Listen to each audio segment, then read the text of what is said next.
నమస్తే. టీడీపీ నాయకులు, ఎమ్మెల్యేలు కానీ, మంత్రులు కానీ ఒక విషయం గుర్తుపెట్టుకోవాలి. ఎందుకనంటే పవన్ కళ్యాణ్ గారు మనలాంటి ఎమ్మెల్యేనే కదా, మనలాంటి సహచర మంత్రే కదా. ఆయన అన్నిటిలో తలదూరుస్తాడేంటి? ఆయనకేం సంబంధం? ఆయన మనలాగే ఆయన శాఖ ఏందో ఆయనే చూసుకోవాలి అనే దూరంలో కొంతమంది ఉన్నట్టు తెలుస్తుంది. ఆయన మీలాంటి మంత్రే, వాస్తవమే. ఆయన హద్దుల్లో ఆయన ఉండాలి, అన్నీ కరెక్టే. కానీ ఆయన ఒక పార్టీకి అధినేత.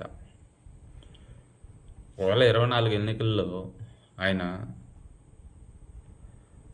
మీతో కలిసి పోటీ చేసుంటే 21 వచ్చుండొచ్చు, రాకపోయి ఉండొచ్చు. ఇంకా ఎక్కువ సీట్లు తీసుకొని ఉంటే ఒక 50 సీట్లలో పోటీ చేసింటే 50 సీట్లు గెలిచి ఉండొచ్చు కూడా. అంటే మీ అభిప్రాయం ఏంటంటే మాతో కలిసి పోటీ చేశారు కాబట్టి ఆయనకి 21 గెలిచింది, లేకపోతే అది కూడా లేదు అని.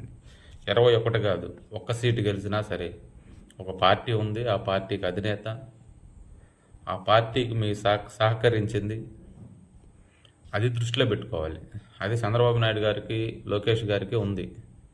కానీ మిగతా నాయకులకు మాత్రం అది లేకుండా పోయింది. అది ఒకటి గుర్తుపెట్టుకొని గుర్తెరిగి మీరు నడుచుకుంటే బాగుంటుందని నా అభిప్రాయం.